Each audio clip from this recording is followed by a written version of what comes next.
When we're thinking about existentialist literature, particularly short stories, one of the most commonly anthologized, and rightly so, pieces is Franz Joseph Kafka's short story, The Metamorphosis, in German, Die Verwandlung.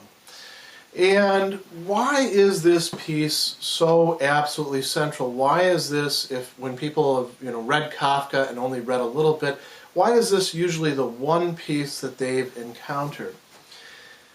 And the answer to that would be that this is a theme that runs through all of Kafka's works, but is particularly condensed in this story, this notion of alienation. And that's part of what we're going to talk about in this discussion of the Metamorphosis. There's a number of different ways in which the characters are alienated from each other, in which alienation rears its head and is depicted marvelously so in this story, particularly in the case of Gregor Samsa, the central character around whose misfortune the entire story turns. You might think of it as sort of water, drops into a lake or a body of water and the ripples going outward. It's the same way with Gregor Samsa. The misfortune, the transformation that happens to him affects everybody else that he's connected with in one way or another and brings them into different configurations with each other. So what actually happens? Gregor Samsa wakes up transformed into, in one translation of what he's transformed into, is a giant insect, or a monstrous vermin is another way in which it's commonly translated. The German sentence, actually, it's a beautiful beginning sentence, typical Kafka, where the punchline comes in at the end, is als Gregor Samsa eines Morgens aus unruhigen Träumen erwachte. So as Gregor Samsa woke up from unrestful, from disturbing dreams one morning, fand sich in seinem Bett zu einem ungeheuren Ungeziefer verwandelt. The verwandelt is the transformation coming at the very end. You can do that in German, of course. And he's transformed into, and I'm going to linger over this for some good reasons, an ungeheuren Ungeziefer. This is the adjective, this is the noun. And as many commentators have pointed out, notice that it's a double negative. This is a common term, ungeheuren, monstrous, gigantic. There's a sense of astounding or amazing or horrifying to it. And then intensifying this, an Ungeziefer. You can translate this as insect, although Kafka, it's interesting, he insisted that, when these things be depicted, don't use insect, for example, on the first publication of it as an independent, separate, standalone story. Ungeziefer, so Geziefer, as the scholars have discussed, comes from a High German word, an old High German word, meaning an animal that's fit for sacrifice, a clean animal. So an Ungeziefer is an unclean beast, something that's creepy crawly, something that you don't want touching you, something that will contaminate by coming into contact with you, something that's not fit to be seen. If you think about the Genesis division of the animals that the Jewish law and even Christian Lenten observances have to do with, there was a distinction into, of course, human beings, and then the birds of the air, and the fish of the sea, and the cattle of the land, the things you can actually eat, the things you can sacrifice, the things that are okay to come in contact with. They may smell, they may have fleas, but they're still clean to some degree. And then there is the creeping things. And this includes the things that you're not supposed to eat according to the old Jewish law, like centipedes and scorpions and spiders and also insects.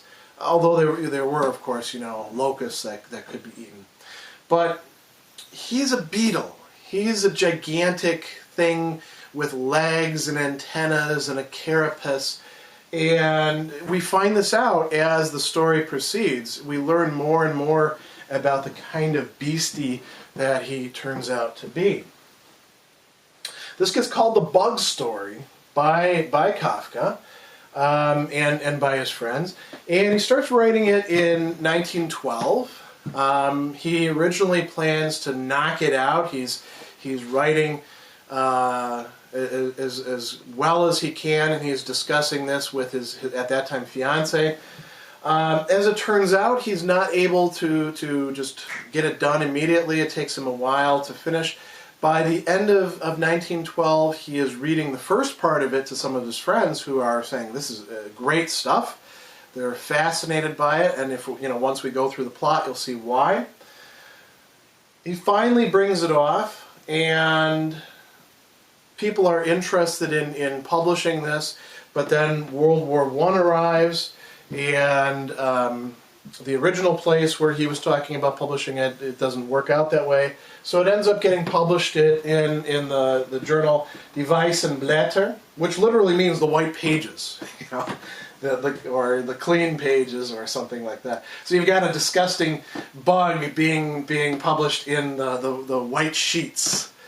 Now, like I said, the central theme of this story, if we want to look at it from an existentialist perspective, there are many other perspectives that people have subjected this to analysis from.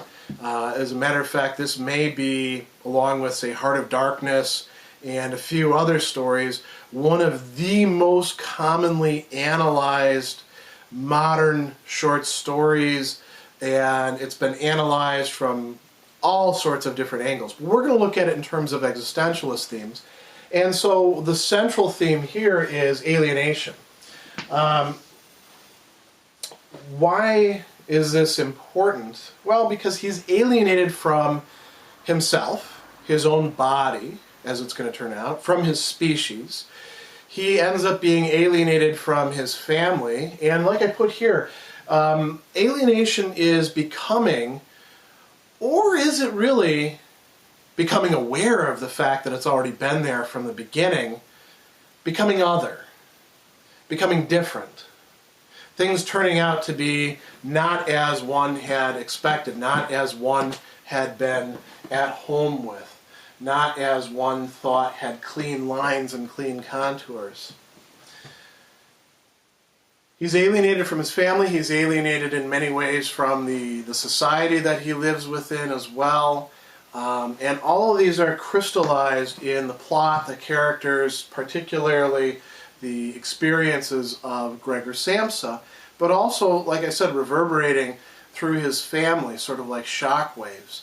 And it's going to have a resolution at the very end. A sort of unfreedom, a sort of oppression is going to be removed with the death of Gregor Samsa and the lack of resolution of his problem. The other characters are going to be freed to go their own ways. They're going to have open horizons once again that had appeared to be closed while he was still alive. So it's a very interesting story for a lot of different reasons. But now let's actually look at these characters, Gregor Samsa and his family, and the few others who enter into the rather claustrophobic room of the story, which is essentially just an apartment. And we'll look at what occurs and what it tells us about these characters and how they develop over time. In looking at the setting, characters, and plot of this story, I think that it's very useful to begin with looking directly at the characters. And why do I not talk much about the setting?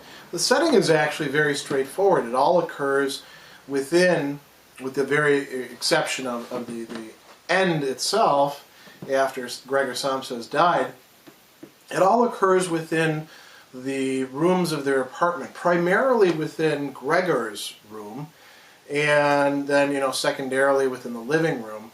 So it's, in many respects, a claustrophobic sort of short story. You don't get out of his room very much at all. And there are some allusions to places outside, hotels that he's stayed in, the office itself, but those aren't places where action is occurring.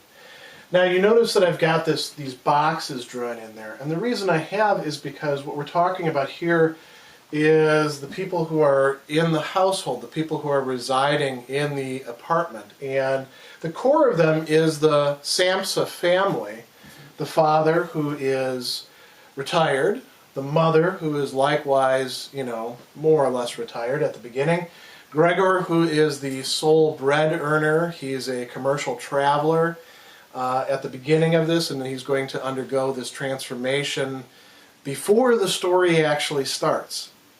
If we want to think about temporality and the scope of the narrative, technically speaking, he's already transformed when the story begins, and any time that he was a human being is all previous to that time. We have his sister, younger sister, Greta, who is a teenager and is not in school. She's living at home as well, and they have hopes that, at least Gregor and Greta do, that she is going to go on to a career in music. So that's the Samsa family. And then, like many families at the time, we're talking about people who are working, but are sort of, petty bourgeois. They have some servants, and the servants come and go. At the beginning, they have a cook, a servant girl, and they're going to end up being let go. Actually, the cook, once she finds out what's going on with Gregor, wants to get out of there, so she's not in there for very long. The servant girl doesn't play a very big role in the story. She is let go in part because of the financial circumstances of the family, which we'll get to when we talk about plot. And then there's this charwoman. Think of it nowadays as essentially a cleaner. She comes in, she cleans up the place. She is definitely depicted as lower class, as lacking manners compared to the Samsa family.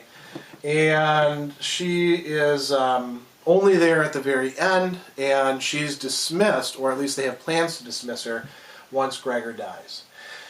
Notice that I've now got even further extended to include some lodgers. In the third portion of the story, the family ends up taking in 3 lodgers who are pretty strange individuals, as they're described. We'll get to them in a moment.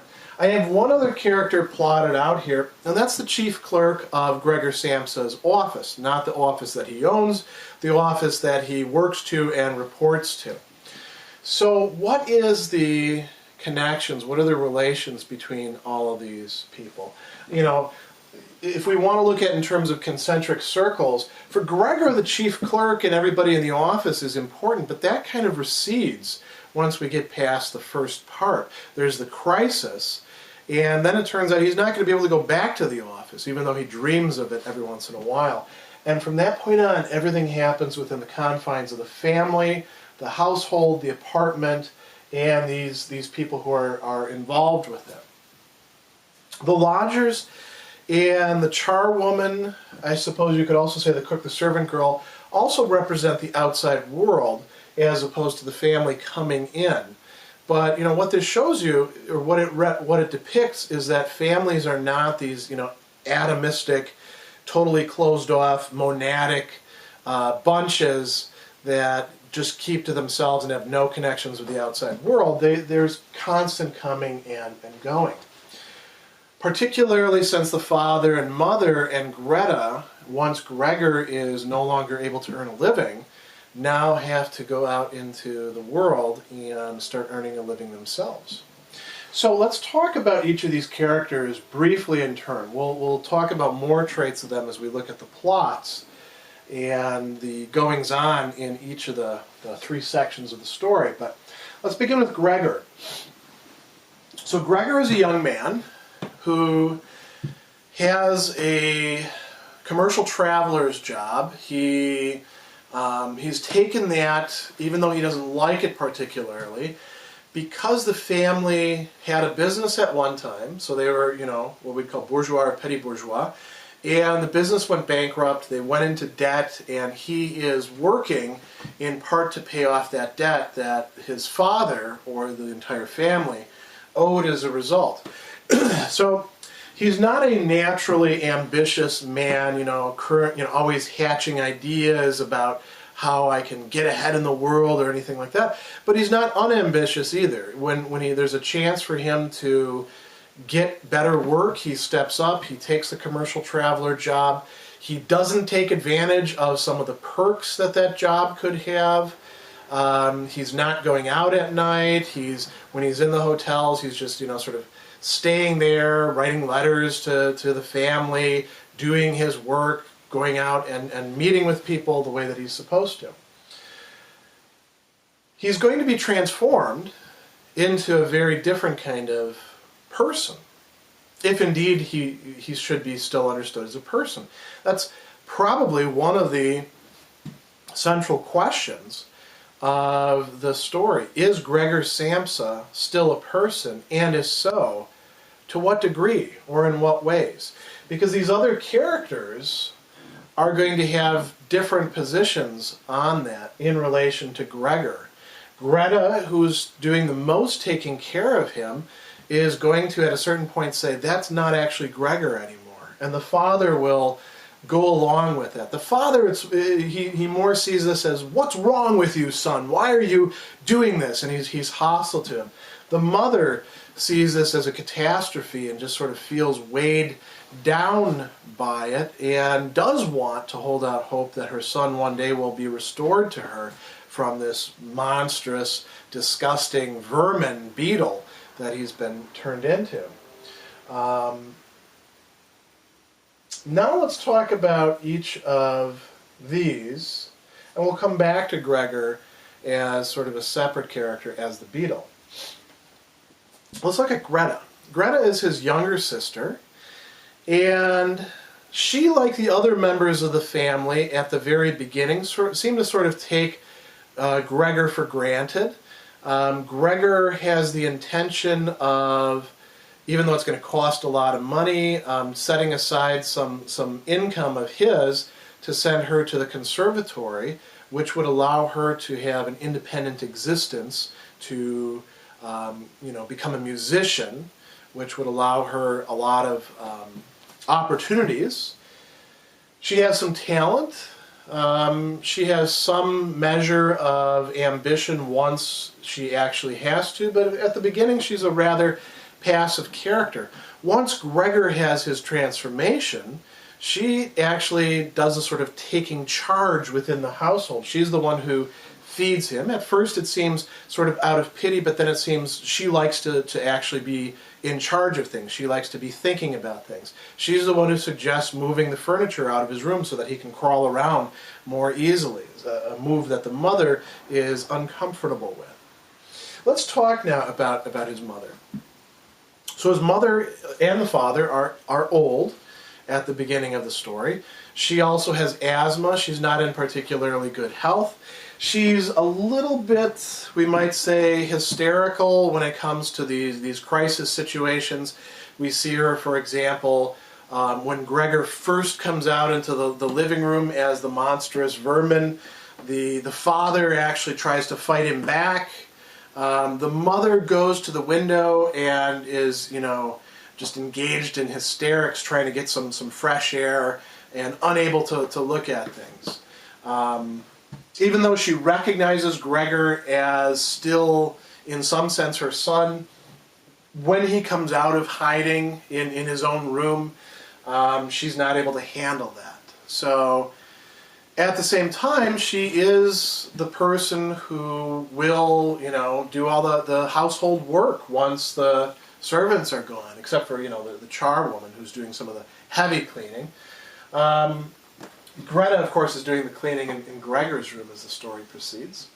So, she's an interesting character. She is the one, like I said before, who still holds out hope that there could be some transformation back into her original son, his original shape, originally being a human being, and she doesn't seem to let go of that until the very end. The father is a very different kind of character. He is the guy who originally had a business and failed at it. And we're not quite sure why, whether it was his fault or whether it was a bad economy, whether somebody put him out of business, what exactly went on. But after that, he goes into retirement and allows his son, Gregor, to step up and assume the role of being the main income provider, the person who is responsible for the household going well. He continues to manage the finances, and he also conceals from the rest of the family until later on that he didn't go entirely bankrupt. Some of their investments he still held on to. And so he seems like he's totally relinquishing control to Gregor, but he's not actually doing that. And instead he spends a lot of his time, like it says, breakfast is the most important meal, not because it's the first meal of the day and now he's going to get up and do things, but because he lingers over reading the paper for hours at breakfast. And, you could think of people in our own culture who are sort of like this. Maybe it's not breakfast, maybe it's lunch for them, depending on when they wake up. But he is perfectly content to allow Gregor to take charge of everything, to attend to everything, to work a crappy job that he doesn't like, which is very demanding on him, to pay off his debts. As the story goes on, and once Gregor becomes incapacitated, the father steps up and he reassumes his role, and he does so in a very martial way. And I want to say this in two different ways. One is that he's in a uniform again, which he doesn't want to take off, so the uniform of course becomes very dirty and greasy and kind of gross. He also sort of stands guard. He's not willing to go off to bed. He'll fall asleep in his chair in the living room. Why? Well, every time that Gregor comes out, we see the father exhibiting hostility towards him, warding off. The father is the character who says no to Gregor, who won't allow this beetle in his house and will actually go on the attack. The mother will go into hysterics. Greta will be, alternating back and forth. The father actually will injure him. The father injures him first through pushing him through the doorway. Then he injures him by throwing the apples at him, and one of the apples lodges in his side. So the father is actually quite hostile to him. These three characters over here, there's not much to say about them. They really are just their functions. The cook leaves very early on. Once, Gregor has the transformation, she begs to be let go. The servant girl, there's not much to say about her. The charwoman has a bit more personality, but the way that she's depicted, it's not a very attractive personality. She's tactless. She pokes at Gregor, calls him a dung beetle, and, treats him without any sort of respect. But she does actually treat him with a kind of familiarity that is lacking in his own family. So it's kind of an interesting parallel there. The family don't particularly like her, and she's also a bit of an attention seeker as well. We have the lodgers, these three young men who each have beards and, seem to be rather demanding, they would probably be hipsters in our time, right? They've got the facial hair, they've got the pretentiousness, they have the clinging together in bunches and looking to each other for affirmation, and they're staying there in part because the family needs the money. So they take full advantage of that. There's a scene where the meat and the potatoes, a steaming plate of potatoes, and the meat is being brought, and they're looking at it very carefully as it's being cut to make sure that it's cooked right, so that if it's not, they're going to send it back, and the mother and the daughter are going to have to, re-cook it, remake dinner. They're relieved when they don't do it. So the assumption there is that these lodgers are actually kind of demanding. They're kind of jerks. Greta will play the violin for them, and they will get bored with it. This is going to precipitate another crisis in the third part. The chief clerk is a character who shows up in the first part. And he's the chief clerk or the office manager at the office that Gregor Samsa works in. And he has come to see what's going on because Gregor Samsa doesn't show up on time for work that day. He's never been late before. He's never been sick before. So what is the deal? And he's kind of a nasty character. He reminds Gregor that things are not A-okay in the office, that maybe Gregor is under suspicion of having absconded with some funds that he was entrusted with, that in these down times in the economy, one can't be too careful. He'd better get his act in order. And he's trying to get Gregor to come out and get back to work. When Gregor actually does come out, he scares the hell out of him, and the chief clerk takes off. There's actually a scene where he's running away, and he's at the staircase, and he's peering through the banister, and then Gregor is trying to keep up with him so he can argue his case and say, no, I'll be back as soon as I can. And Gregor seems to be attacking him to the clerk, and the clerk takes off, and that's the last that we see of him. So these are all the characters. I said that we should come back and talk about Gregor not as the Gregor of memory, not as Gregor as he remembers himself, but Gregor as he really is in this apartment after his transformation, Gregor as the bug. So what can we say about him? His tastes are transformed. His feelings are somewhat transformed. He finds himself, feeling some new things and some old things that he felt or thought kind of slipping away. He finds himself also in a new body, which at first totally repulses him, but then he gets used to. Once he starts to figure out how to do what he wants to do with it, he begins, as he says, to appreciate his antenna. He's learning a new way of seeing the world. Of course, the way he's seeing the world is essentially the way a giant cockroach would see the world. And he's stuck. Previously, he was able to be out in the world, doing things, accomplishing things. He was an active person with many obligations to which he was rather passive. Right? So active within a certain context. Here he's living within a very shrunken context in which the only things that he can really do are things that are not characteristic of the old Gregor and become characteristic of the new Gregor. We might also think about the way in which Gregor himself is perceived through the eyes of all of these other people. His mother, like I said, is the only person who, really holds out hope that it's still Gregor in there. Greta does, certainly for a while, but by the end says that's not Gregor anymore. The father sees Gregor essentially as a threat and an embarrassment. The lodgers at first are amused by him when he comes out and then see him as, a pretext to not pay their bill and as a disgusting animal. The cook is something to be horrified by. The charwoman is something to make fun of. The chief clerk, of course, this is not Gregor as he's supposed to be. Instead, he's this gigantic bug which is now attacking him. So what they see him as is his new body. And they don't see it as Gregor's new body. They just see it as, except for the ones who see some continuity there, this gross, disgusting kind of thing.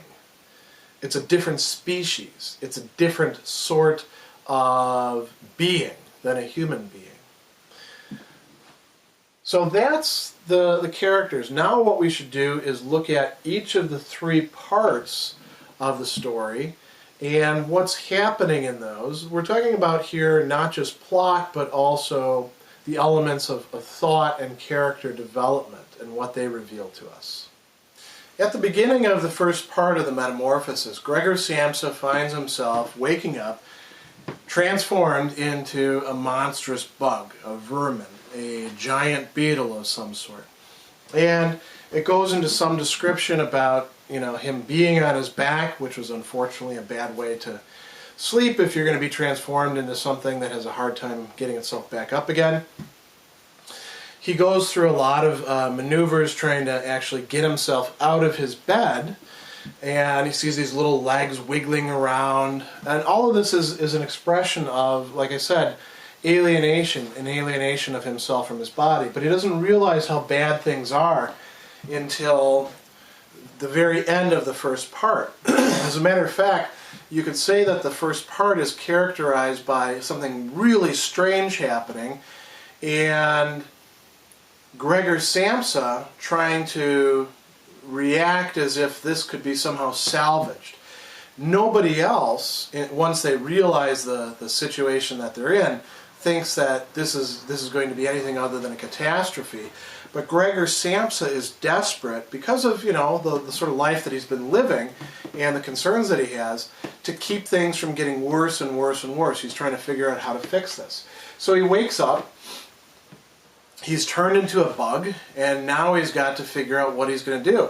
Even worse than being turned into a bug, and this shows you the lack of proportion that he has at the beginning, he's late. He's late for work. The alarm clock should have gone off at 4 o'clock. He should have been on the train at 5. There's another train at 7. Maybe he can make that train. At the very latest, he can make the 8 o'clock train, so he's just late for work and not actually missing work. And he's sitting in his bed. There's two things that he's doing at that time. He's trying to get up, and so he's maneuvering himself around and trying to figure out, how do I make this body actually do what it is that I want it to do. But he's actually spending a lot more time on thinking about the office. And this is an important part of the story, because in this he's telling us, or Kafka's telling us through Gregor's reflections, about the condition that he's in. He's a commercial traveler, and he's not living a fun, traveling salesman or representative life because of it. As a matter of fact, he feels kind of oppressed. He feels kind of trapped. He's happy to be earning an income for his family, but it's a lot of work, and it's demanding. There's some discussion at one point about going to sleep on damp sheets in all these hotels. So it's no picnic, and then he has to go to this office where it's really set up in a strange way. The head of the office, the owner, has this giant, almost pedestal, and he shouts down at the employees. It's to drive home the fact that they are subject to him. And he's thinking, what am I going to do? If I try to take a sick day, they're going to have the company doctor come out and want to take a look at me, and that guy never thinks that anybody's actually sick. He thinks that everybody's a malingerer. So he's going to think that of me, and that's going to be bad for my reputation at the firm. I was just starting to actually make some progress, and now this has to happen. What am I going to do? So he's trying to make some plans, and he's thinking, if I can just get myself up and maybe, have some breakfast, then I'll be able to figure out what to do. So he still is not aware. He's grasped that he's a bug, but he's not in any way aware of what that's going to mean, what all the implications of that are. I mean, you can't walk around in society as a bug. People don't go for that sort of thing. He still thinks he's going to catch the train. So, his mother tries to wake him up. They're calling for him. He's saying, I'm not feeling well. And now the chief clerk arrives. And this is the only part of the story that the chief clerk is involved in. And like I said, the chief clerk is kind of a nasty character in some respects, because he's going to raise some problems. Gregor actually manages to get out of bed around this time. He lands on the floor with a big thunk, and the chief clerk says, yes, there's something in there. So the chief clerk says, what's going on? You need to be at work. Why aren't you at work? And the chief clerk says, good morning. The father and the mother are talking with the chief clerk, and they're explaining he's a really good boy, he's a hard worker, he never goes out at night, all he cares about is work. You don't think for a second that he's malingering. And the chief clerk says, what's going on here? You know, Mr. Samsa, what's the matter with you? Here you are barricading in your room, giving only yes and no for answers, causing your parents a lot of unnecessary trouble and neglecting, I mention this only in passing, neglecting your business duties in an incredible fashion. I beg you seriously to give me an immediate and precise explanation. You amaze me. You amaze me. I thought you were a quiet, dependable person, and now all at once you seem bent on making a disgraceful exhibition of yourself.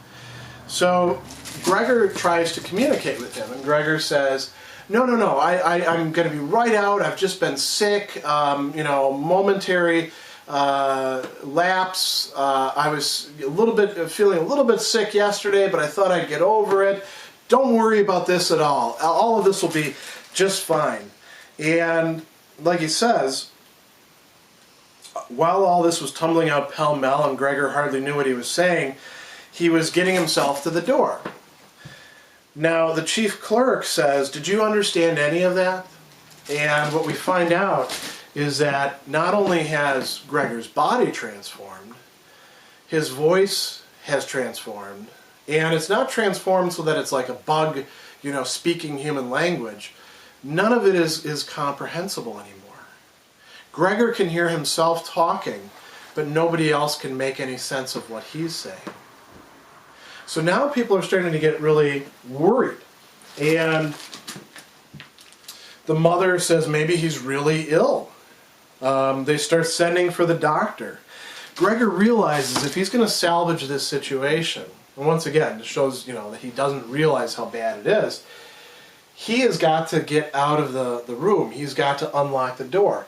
And so, Kafka describes this process by which he's, trying to learn how to use his new body and figuring out how to unlock the door. You have to imagine, a big key that you could actually grip with your hands, or in this case, he's going to grip it with his mandibles, and you can turn, and then, once you've actually turned it, the door can open. An old-fashioned kind of key. So Gregor manages to unlock the door, and he does so by gripping it with his mouth. He's got to bite down. He damages his mouth a bit in doing that because you can see stuff dripping down. He gets it open, and they're all, pretty happy about that. Oh, he's unlocking the door.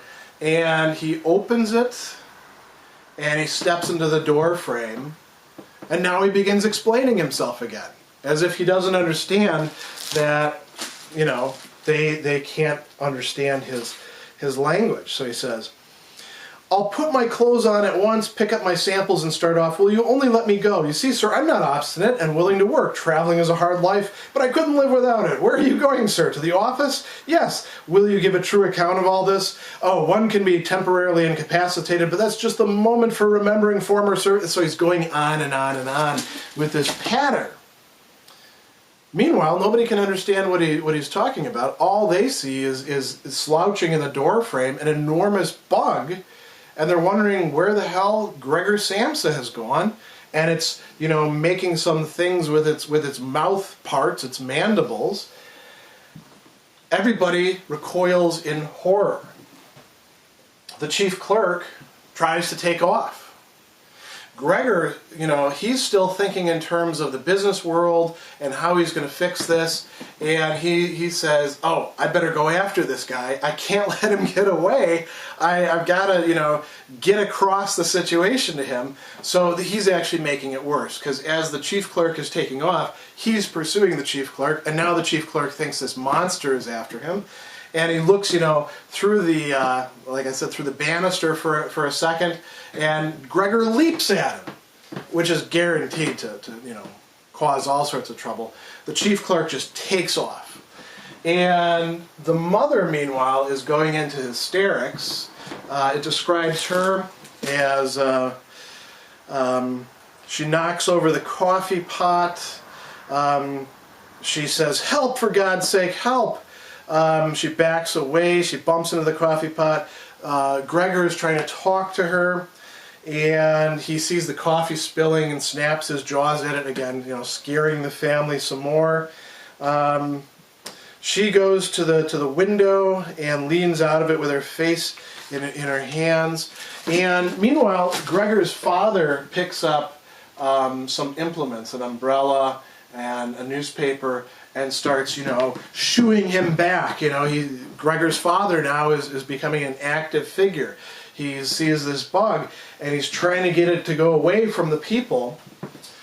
And what he's able to do, eventually, is to get Gregor to go back into his room. But Gregor's still not used to this body of his, and before he can get back into his room, he's got to figure out how to turn around.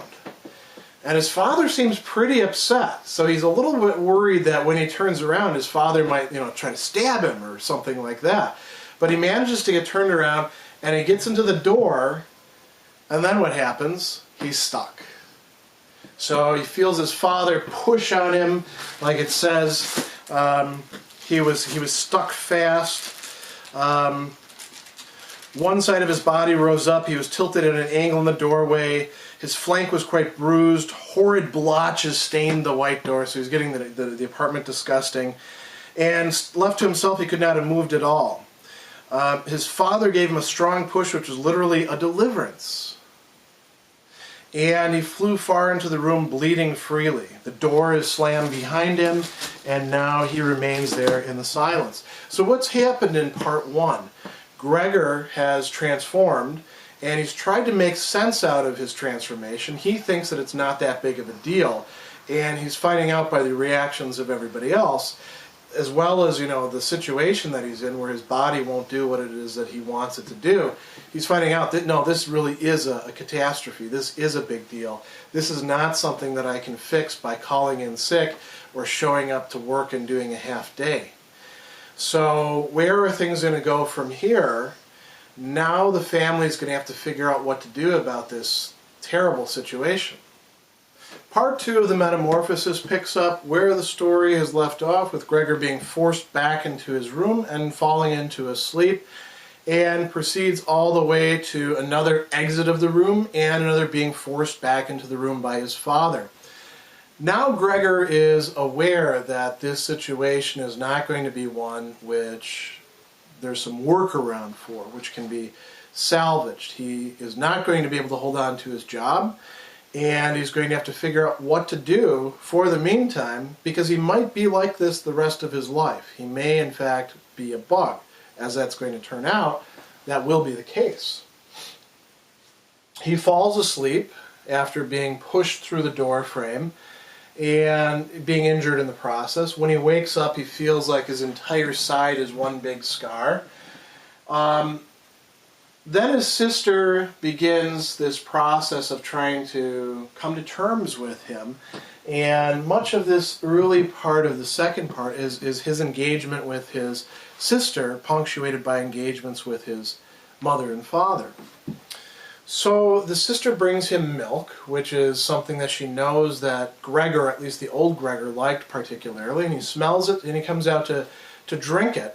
But he finds out that his taste has changed now. He has the taste of the body that he's now in, that of a bug. And the sister carries out an experiment. She's already becoming a little bit, not so much scared of him, but disgusted with him. She picks up the thing that she's feeding him with a cloth rather than touching it directly. His contamination, his uncleanness, is something that is contagious, that she could take on herself. So what she does is she brings out a newspaper and lays out all sorts of bits of food on it. Some of them are fresh, like rolls, and she carries out essentially a scientific experiment. One roll is buttered, one roll is buttered and salted, another roll is plain. There's an old piece of cheese that has gone bad so thoroughly that Gregor in his previous life would not have even thought of eating it or touching it. But that turns out to be the thing that he likes the best. And so what they realize is that he likes to eat rotten food. He's now essentially a scavenger. He's essentially a an animal that eats the refuse that other animals don't want to eat, the things that have gone sour, the things that have spoiled. And so that's what she's going to feed him. He also talks about staying inside of the room and hearing the family having these consultations. They're trying to figure out what they're going to do. Because the story is not just about Gregor and this terrible thing that's happened to him. It's about how his family is going to come to terms with it. Because he may not have to earn a living now because it's impossible for him to earn a living, but they have to earn a living. They have to figure out how they're going to survive. And now they're stuck in this apartment with this horrible secret, this terrible monster that they don't even fully understand, but at one time was their son, their brother, and they have to figure out what to do. So the father ends up briefing them on their financial situation.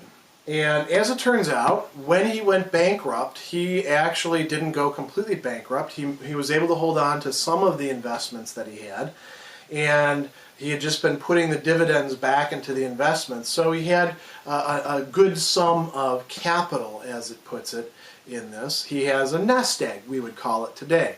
He's got some money set aside. But that's not enough money for them to live on indefinitely. So he says, we're all going to have to get jobs again. We're all going to have to go back to work. We're going to have to find some way to get through this. The cook is already gone. We're going to have to figure out how to economize. So that's what they end up doing. It also talks a bit about what Gregor had originally wanted to do. It says that Gregor's happy to find out that the family actually does have some money, that his losing the job is not the catastrophe, they're not going to lose the apartment immediately or anything like that. Gregor had been saving money so he could send his sister to the conservatorium, the music school, where she could actually have studied, where she could have a better life. He's in effect planning to do what it is that parents often want to do for their children, which is to sacrifice on their end, work very hard, sometimes 2 or 3 jobs, so that their children can go off to college or technical school and have a better career. So that's the situation as he understands it. And now time passes, and the book talks about a fortnight, 2 weeks pass where just his sister comes into the room, and she cleans the room, and it seems like they're working out a new way of being in relationship with each other. She doesn't want to touch him or touch anything that he's come into contact with. And when he is sitting on the chair and she comes into the room because he likes to look outside the window, she gets scared and she takes off and doesn't come back until later. So what he figures out he ought to do is hide.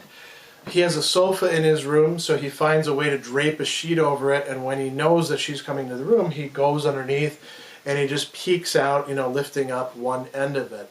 And that's how they're able to get by. They're still brother and sister. She's still taking care of him. As a matter of fact, she's the one who's sort of taking charge.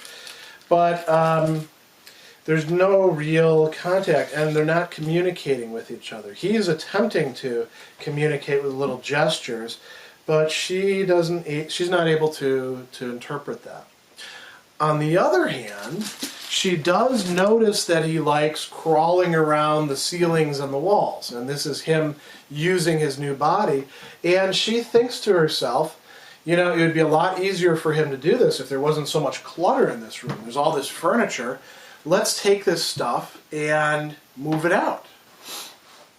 So she gets the mother, while the father is off to work, to come in, and it's a 2-person job, moving some of this furniture. She says, let's actually make it better for Gregor. And they have a conversation. The mother says, I don't know. I don't know if we should be doing this, because isn't it kind of giving up on him? Isn't it saying that he's going to be a bug forever? The sister by now has established herself as sort of an authority in all things Gregor, in part because she's the only one who's been taking care of him and coming into the room. So, you could say that she's earned that right. It's also, something typical of adolescence, I think, and Kafka's kind of building this in. And she says, no, we should do this. And Gregor himself is conflicted, because when the sister first proposed the plan, he thought, oh, that's great. She's like, making things so much better for me. I'm stuck in this body, and I do enjoy crawling around the room, using the ceilings and the walls, and if she gets all this crap out of the way, it's going to be so much better for me. And then when the mother speaks up, he says, oh, yeah, I didn't think of that. What's wrong with me? Why do I want all my things, the things that, surrounded me in my old life? Why do I want those out of the room? It's not just that he's giving up or that they'd be giving up. It's rather that they're stripping away the him that's still left there. And he doesn't want that to happen. So they're going in and out of the room, and Gregor actually crawls onto this picture of a woman, and they go into the room, and now the mother sees him, and she's grossed out, she's afraid, she panics, she leaves the room. The sister gets some things to wake her up, what we would in the past call smelling salts, these chemicals that you'd wave under somebody's nose to make them come back after they'd fainted. And all hell is breaking loose outside of the apartment, so to speak. Gregor now takes the opportunity to leave the apartment, or to leave his room and go into the rest of the apartment. He's wandering around in there. And so like it says,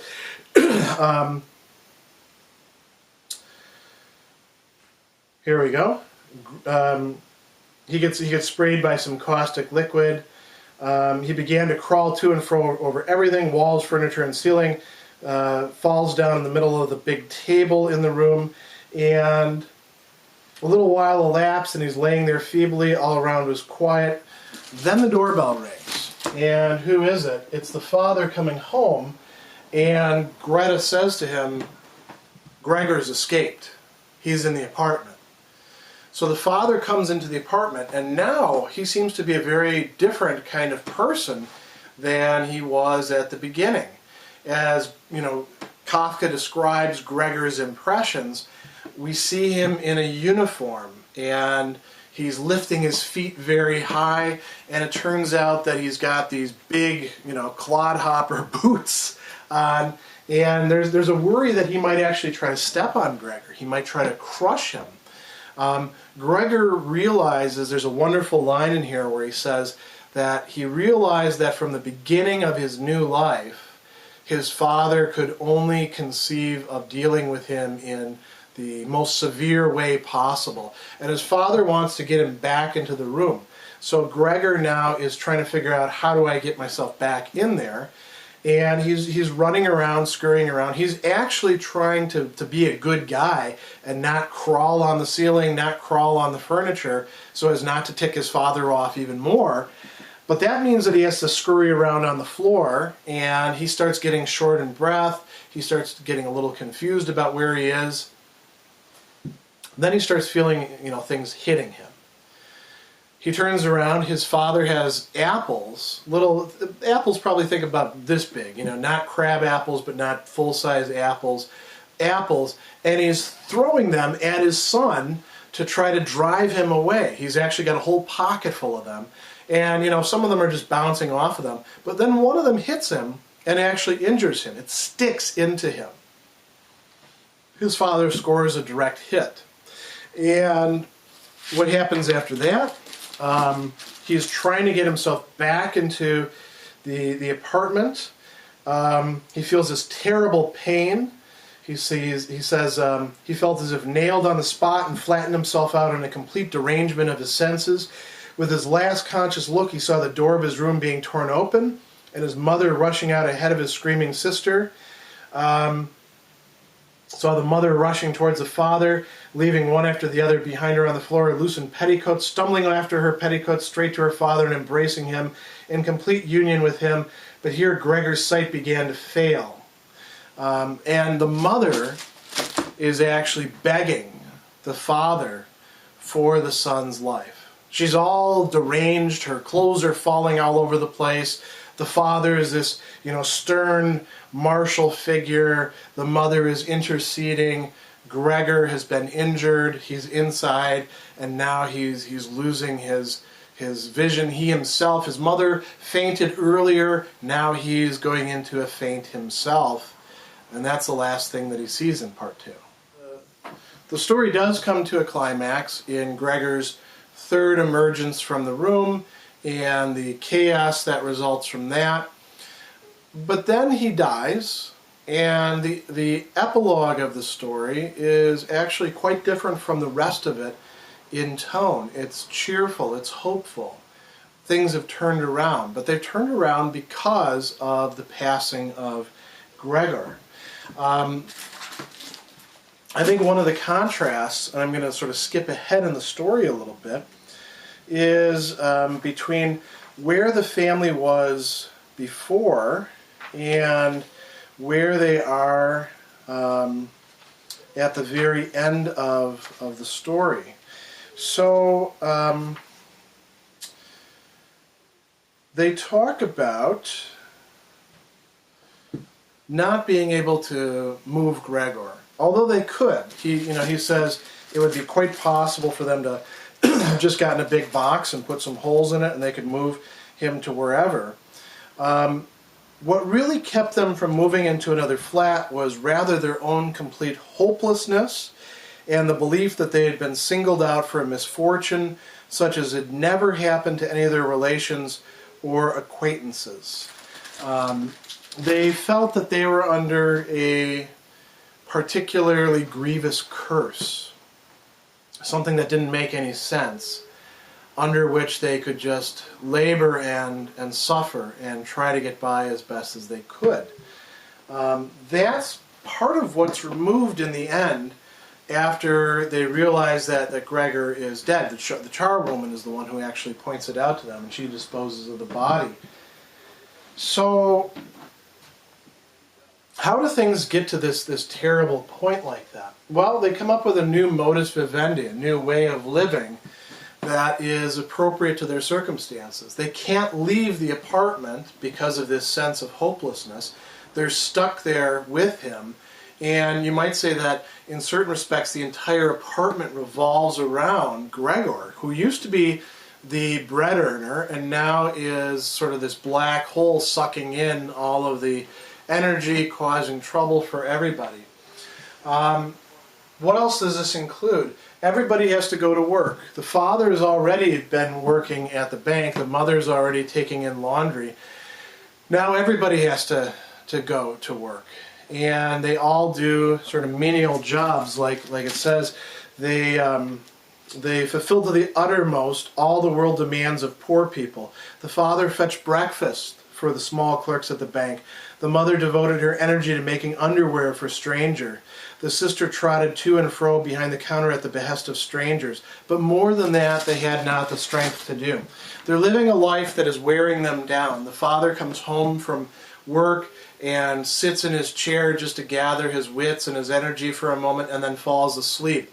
The mother is unable to do anything more than she's doing. Even the daughter, who is a youth, who has energy, is becoming sort of, gray and ashen, living out this essentially wage slave kind of lifestyle. And they attribute this to having to live in this apartment with their son, Gregor. They have to take in lodgers, and these lodgers are not particularly nice guys. Like I've mentioned before, they're fussy, they put on airs, they seem a little bit odd. At one point they decide that they're not going to pay. When they first see Gregor, they say, "We're leaving and we're not going to pay you a cent that we owe you. As a matter of fact, we're going to sue you for damages." So that's the kind of people that they have to deal with. They've got this charwoman. Instead of having nice servants, they've got this lady to come in and just do the roughest of the work, because the mother's actually going to do most of the housework. But the charwoman will come in and deal with the crappiest jobs. And she's, not a particularly nice character herself either. So there's a lot of discussion of how they're living.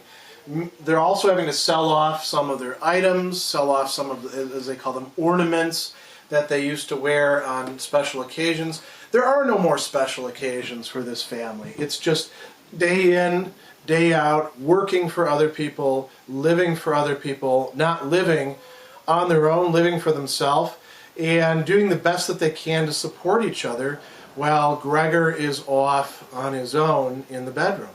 They don't have any energy left for him, and it shows. And he doesn't have any energy either. He becomes lethargic.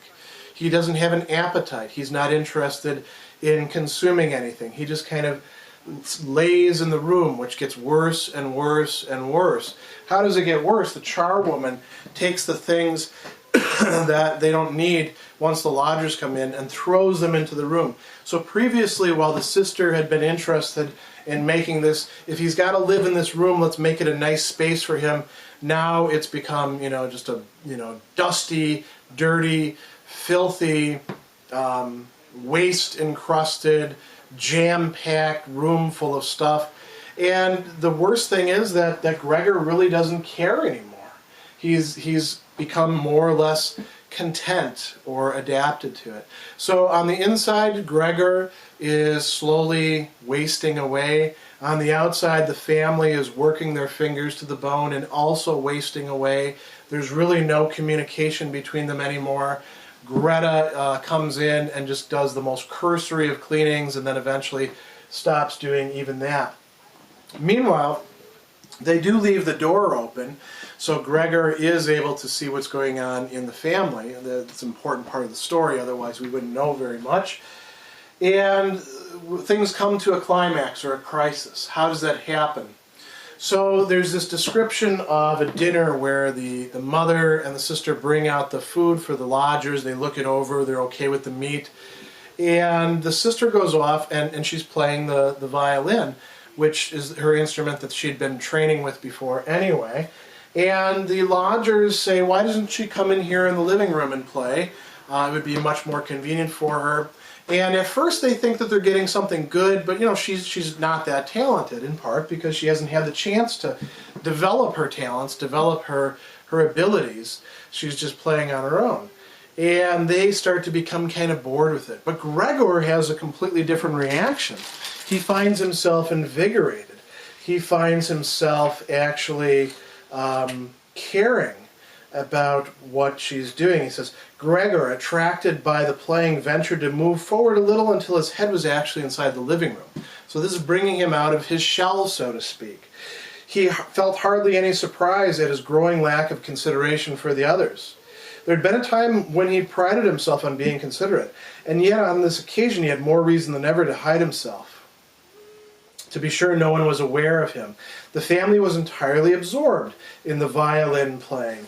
And now the lodgers start to become, a little bit, antsy. They're only listening out of courtesy. And he says, yet Gregor's sister was playing so beautifully. Her face leaned sideways intently, and sadly her eyes followed the notes of music. Gregor crawled a little farther forward and lowered his head to the ground so that it might be possible for his eyes to meet hers. It's a way for them to communicate. And he asks himself, am I such an animal that music moves me? It's kind of a strange idea, isn't it? That music would be moving the animal, and that it's not a sign of his own humanity, his sensitivity, his grasp of higher things. But that's the way that he sees it. It's merely animalistic. And now he comes out, and now everything starts going to hell again. The lodgers see him, and at first they're amused. The father sees him and starts, trying to push the lodgers back off into the room. Greta quits playing, goes in, makes their beds so that they can be sent to the room. And now the lodgers get upset because they realize, we've been living in this place with this giant bug. This is not sanitary. This is not what we paid for. And they say, we're giving notice right now. We're not going to pay you a cent. They do go back into their room. they're mostly bluster, because you notice the next day in the epilogue, the father kicks them out and says, "You guys are done here." And they're surprised. They're like, "Oh, wait a second." And then he insists, and they all leave. What happens? They go back in the room. There's this giant scene, and it says, "The old man seemed once more to be so possessed by his mulish self-assertiveness he forgot all the respect he would show to his lodgers. He drives them in. They announce that. He staggers, falls into his chair, and he's just jerking. Gregor simply stayed quietly all the time on the spot where the lodgers had espied him. And this is disappointment at the failure of his plan. Perhaps also the weakness arising from extreme hunger made it impossible for him to move. He feared with a fair degree of certainty that any moment the general tension would discharge itself in a combined attack upon him, and he lay waiting." And so the sister now says something very important. She says, my dear parents, perhaps you don't realize that, but I do. Things can't go on like this. I won't utter my brother's name in the presence of this creature, and so all I say is we must try to get rid of it. We've tried to look after it and put up with it as far as humanly possible, and I don't think anyone could reproach us in the slightest." And the father agrees. The mother is, again, in hysterics. She doesn't say anything. And she says, "We must try to get rid of it. It's going to be the death of you. I see it coming. When one has to work as hard as we do, all of us, one can't stand this continual torment at home on top of it." And, you know, the father says, what can we do? And then the father says, if only he could understand us. The irony is, of course, Gregor has been understanding them the whole time. So Gregor then, he says, Gregor had not the slightest intention of frightening anyone. He had only begun to turn around to crawl back into his room. His good intentions seemed to have been recognized. The alarm was only momentary. He crawls back into his room, and they close the door, and then he dies. The next morning he's found, and he's totally dried up. The sister, she may actually repent a little bit about what she said. She says, look at him. He was so thin. He was not able to hold any food in. There was nothing, almost nothing left of him. But now what happens? After he dies, the family is able to breathe fresh air again, quite literally. So the charwoman comes in and says he's dead. The father goes to the lodgers and says, you guys are out of here, and they watch them as they go down. There's a description of the scene. They're not quite sure if they're going to try to come back or not, but they see them, wandering off like that. And what then happens? They decide, we're going to take a day off. They decided to spend this day in resting and going for a stroll. They not only deserved such a respite from work, but absolutely needed it. So they sat down at the table and wrote 3 notes of excuse. Mr. Samsa to his board of management, Mrs. Samsa to her employer, and Greta to the head of her firm. They decide they're going to dismiss the charwoman. They're now making plans for a new life. They leave the apartment together and take the tram into the open country outside of town. So now it's a change of scenery. This is the only change of scenery that takes place in the entire story. The tram was filled with warm sunshine. And now they begin to think about their prospects for the future, and they say, it's really not that bad. We can leave this apartment. We all have decent work where we've got prospects for improvement. Life is actually looking pretty good. As a matter of fact, Greta is turning into a beautiful young woman, and now it may in fact be time to think about who to marry her to. Life can go back to normal, life can go on, but life can only go back to normal because Gregor has been taken out of it.